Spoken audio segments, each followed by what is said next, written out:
Welcome to All Things Pilates, Season 4. Though we can't know exactly what Joseph Pilates was thinking or feeling towards the end of his life, we do know he wanted the entire world to practice contrology, and that want has certainly become a reality. Hello everyone, I'm Darian Gold, and here on All Things Pilates we discuss the man, the method, and how his genius continues to influence and inspire.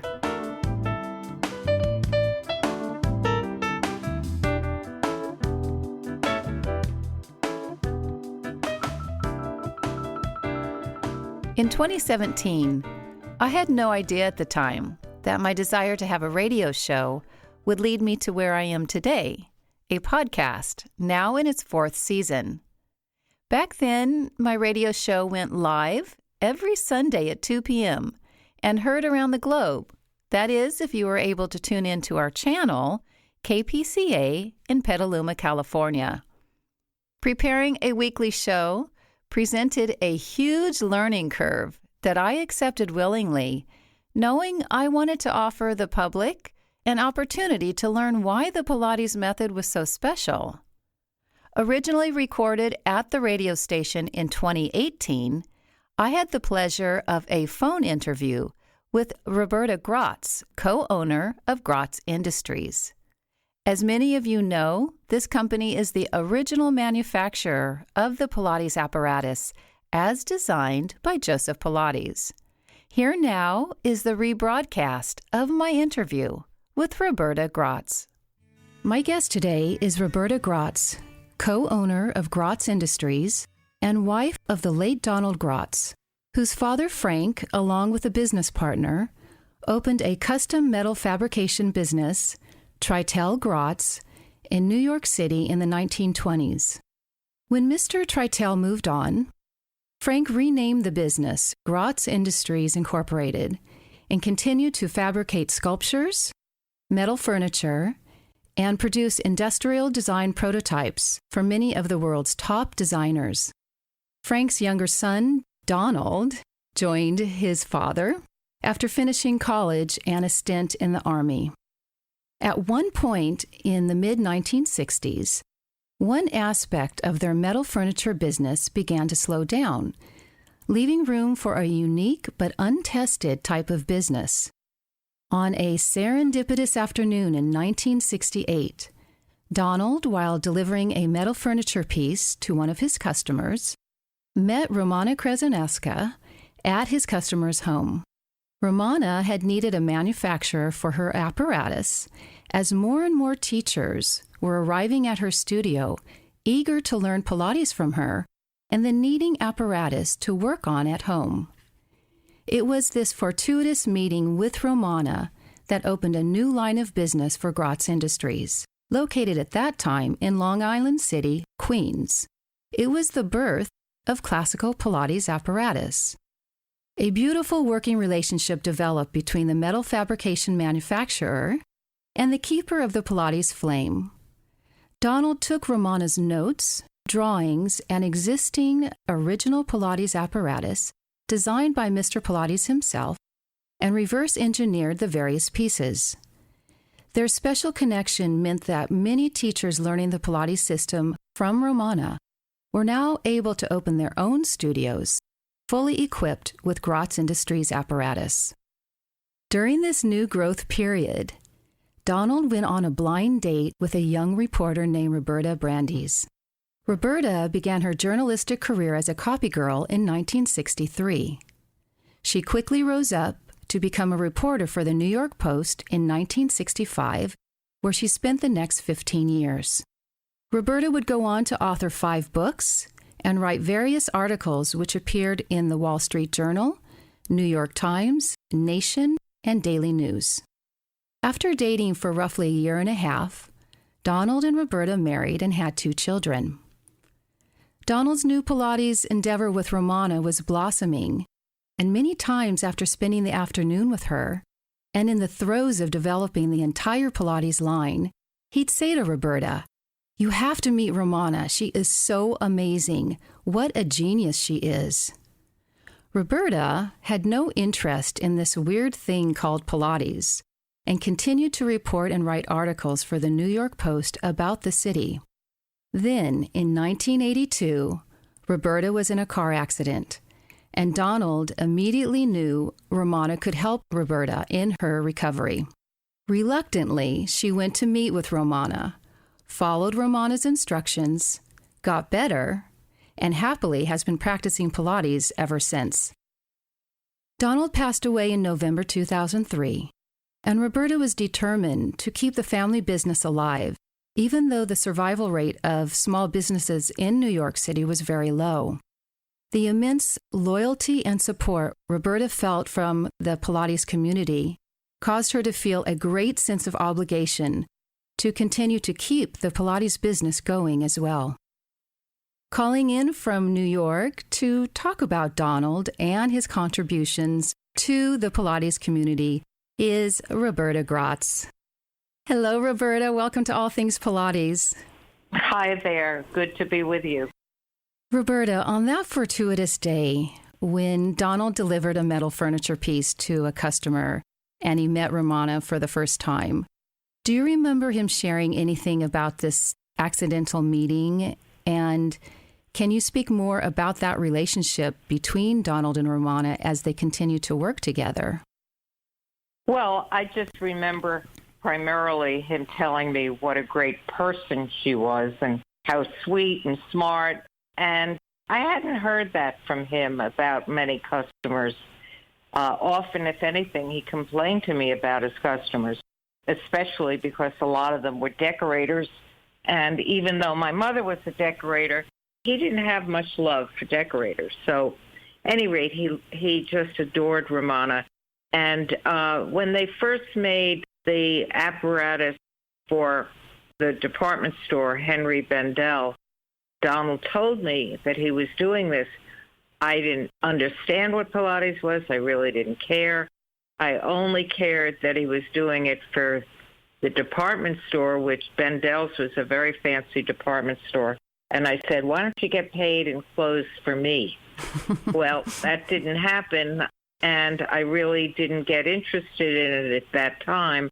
But at one point, when he was making the apparatus for Romana, and Romana had her studio, he insisted that I go with him one day. We were on our way somewhere, just so I could meet Romana and see the studio. And I met her. She was absolutely charming. I saw all these strange-looking bodies exercising on this equipment that I had no knowledge of. And that was it until I had my car accident.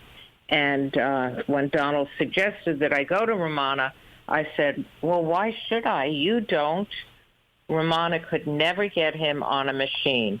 As much as he adored her, he just wouldn't do it.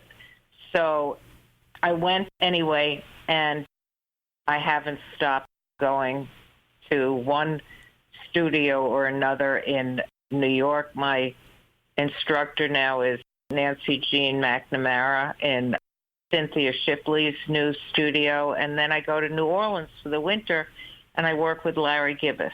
And I'm very lucky. Two terrific instructors on good equipment. On the best equipment. On the best equipment, so I'm told. I've never used anything else. And when I ask any of these experts, but, you know, what's the difference? And they all say, you just know. You can feel it. Well, obviously, they all know. They're sensitive. They do this every day. So I trust that we're obviously doing something right. When you speak about your car accident, what actually happened to you? Oh, you don't want to know the details. I was a passenger, got hit in the side by a truck, and it broke my pelvis and left me with one leg shorter than the other, which I deal with now, and some neck issues. But basically, I'm in good shape, thanks to Pilates. And when you went to see Romana for your first handful of lessons after that accident, correct? Yeah, 2 years later. Oh, okay. What was your impression, though, when you began working with her on the very apparatus that your husband was building? She was brilliant. I mean, she knew exactly what to do with each part of the body. And the studio was filled with all these skinny dancers, primarily back then. And I felt a little like fish out of water, but she was very patient with me, and I followed her instructions and did what she told me. I didn't even realize that I was in the hands of a genius, but I certainly did in retrospect. Does that mean that it didn't take long before you began to feel better and recognized her genius and the genius of Mr. Pilates' designs? Absolutely, because there were days that I would go to the studio just exhausted and say, oh, I really want to do this, don't want to do this, I want to just lie down somewhere. And then I'd go, I'd have my session, and I'd come out absolutely energized and ready for another day. So I was a quick convert. I'd like to be a fly on the wall when you came home and said to Donald, who's looking at you with an I told you so look in his eyes, what you said to him. I have no idea, but I probably said, you should really do it, because he wouldn't do it. He had one thing Romana made for him.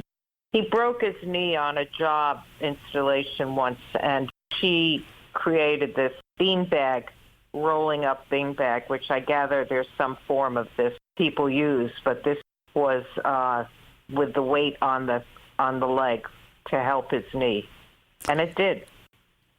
Oh, not from the wrist. We have a beanbag device for the wrist, but this was for the knee? This was for the knee, and I don't recall what it was. I think David told me. At any rate, whatever it was, it worked. It made his knee much better. And then was he a convert? No, he wouldn't get on a machine. He was a convert because he just adored Romana. And he actually loved making the machines because they are a work of art. And our process is very hands-on. It's not a mass production thing. The guys who make these machines, they do a lot of handwork on it. It can't just be stamped out. And he was very proud of that because he did a lot of sculpture, which was his favorite thing to do. So this was like, for him, like a piece of art. Recently, you attended the Pilates Method Alliance convention in Las Vegas and wanted to know what that experience was like for you because it was your first time, correct? Yep. Well, it just warmed my heart because, as I told a lot of people there, when I used to go to the 57th Street studio in New York, it was the only place in New York where they knew absolutely nothing about me except that I was Mrs. Donald Gratz. And that meant everything. So I was a queen walking into that studio only because of whom I was married to. And I got to the PMA, and it was very much the same kind of thing. And I just felt like a rock star. But what was so wonderful about it was not about me. It was about everybody's love and appreciation for Donald. And that meant everything to me because after Donald died, it was very challenging, to say the least, to keep the business going.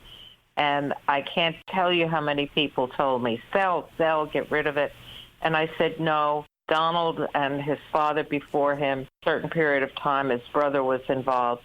And they built up this extraordinary business. And there's a real history here of 20th century industrial and sculptural design.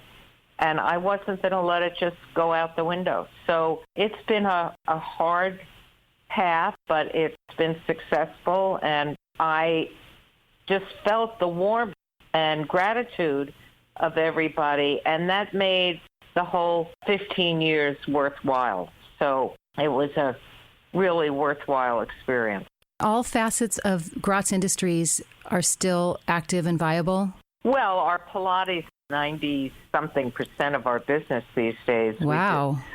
We don't do any of the sculpture anymore. That was Donald's special thing, working with the artists. And he never made money on those. And after he was gone, I said to the shop, we're not doing that anymore. We're not in the business of losing money on things like that. That was Donald's prerogative. We do still do some furniture, and we're hopefully going to expand some of the furniture again. But basically, the main part of our business now is Pilates. In your opinion, do you think Pilates, in particular classical, will remain as popular as it is now? Well, I think even more so. I didn't follow the field as closely as others, but that classical Pilates is having a resurgence, if anything. I mean, we have orders from all over the world. So Pilates is growing exponentially. So I don't see any diminishment. And if you go into Cynthia's studio today where you see students training, they're all from other countries. It's a very interesting time. There are also a lot of manufacturers out there. I mean, this is a big industry, and there's room for a lot of people. I don't see it shrinking, and I keep hearing of more people in it. But I'm not concerned because we are who we are. And one of the things that sets you apart, or probably the main thing that sets you apart, is that your apparatus is, for the most part, all handmade, correct? Well, yeah, and very hands-on. I mean, it's quite interesting to watch the guys. And they take great pride. You know, there's no assembly line. This is all hand done in one way or another. So I guess that's part of what makes us distinct from anyone else. Because I keep asking instructors, I say, you know, because I've never used anyone else's equipment. And I say, so what makes it so much better? And they all tell me, I don't know. It's just you feel it. And they feel it. And any instructor who works on these machines day in and day out, I don't know what they feel, but they swear to me, they just feel it. Are all the workers that work at Gratz Industries, were they former artists? So they have that sensibility? No, this is a classic manufacturing business. In the old days, I mean, my father-in-law used to talk about the German and Italian immigrants and Puerto Rican immigrants, and this was the kind of business that people went into and moved up and out. And we have a mixed crew, very diverse, but some of them are quite artistic, and we've had one or two artists work for us, but because they never, can make enough money just being an artist. And we had one particular artist for years, an artist named Forrest Myers, who used to work with Donald in the shop in Long Island City, and he used to make a lot of his stuff in the shop. And he was very dependent in those days on having access to a place where he could work on a sculpture. So they became very close friends. And a lot of handwork in manufacturing is very skilled. People don't understand what manufacturing can be about. It's not something it's not the stamp or the assembly line that the image conveys. It is often a lot of the big stuff, naturally. But on a lot of smaller items like this, there's a lot of handwork involved. Gratz Industries resided in Long Island City, Queens until 2014? No. We moved to Long Island City in 1967, and then we moved to Philadelphia in 2014. Right. So this is your third and final home, right? Yeah. Because it's a bigger space. Right. Yeah. And does that mean more people are working for you because there are so many more orders? Yes, but off the top of my head, I don't know what the difference in numbers is. But Philadelphia has been good to you for the last 4 years. Absolutely. New York got very, very expensive and very difficult to work. And a lot of other small manufacturers had already moved to Philly. And we sort of, a lot of them had come from Brooklyn. We just sort of followed the pack. I must ask you, personal question. Do you mind? No. When you went on your blind date with Donald, what was your very first impression of him? He was smart, personable, funny, and very considerate.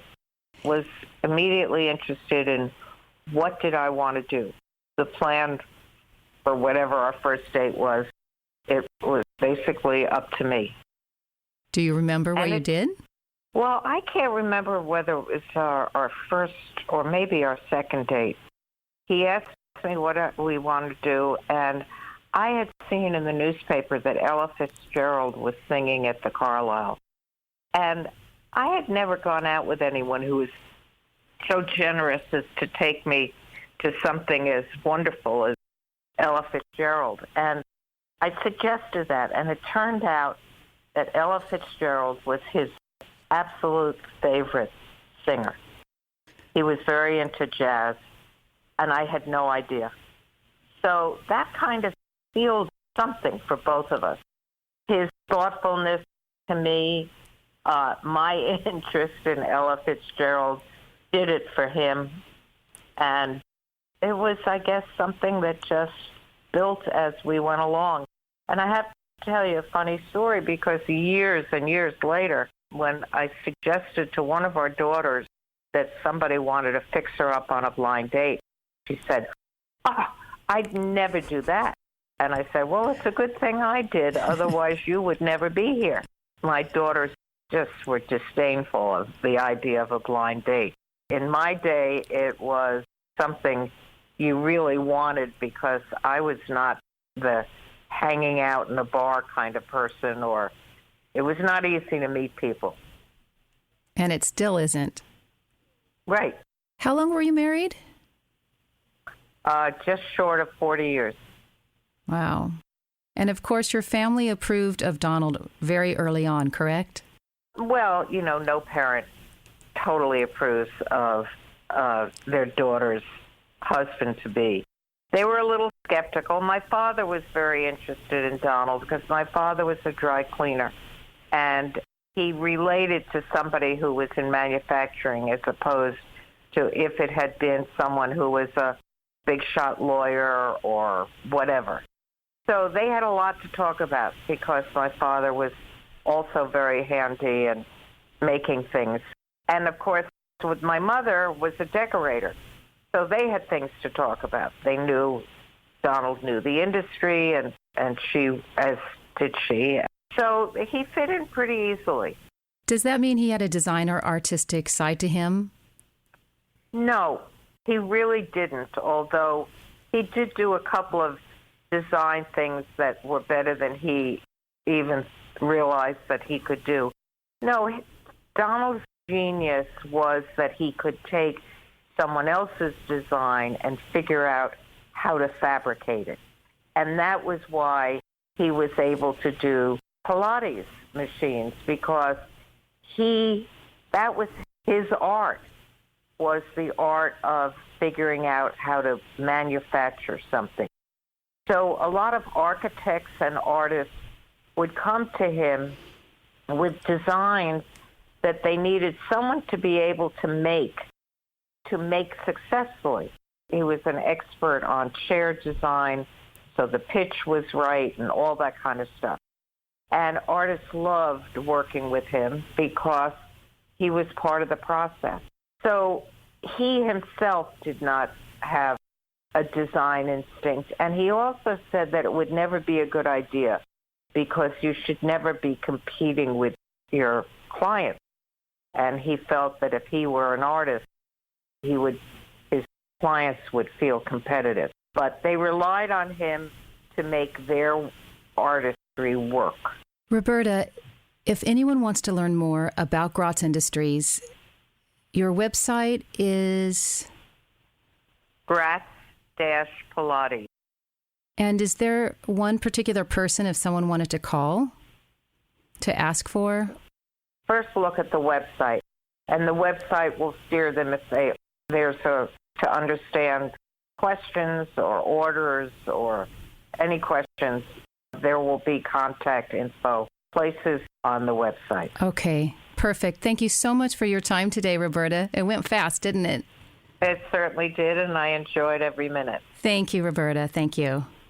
Thank you. Yes, take care. Boy, things happen so fast around here. For more information about traditional Pilates or suggestions about this show, of course, you can go to DarianGold.com. And until then, please take some time for yourself. And when you do, lift your head, lift your spine, because you know they will lift your spirit. All Things Pilates is produced, edited, and hosted by me, Darian Gold. Mastered audio mix by Fabian Romero. Theme music, Soul Blues Piano Shuffle by Boom Zoom. And for all the Pilates lovers out there, keep practicing and make Joe proud. See you in a couple of weeks for another episode of All Things Pilates.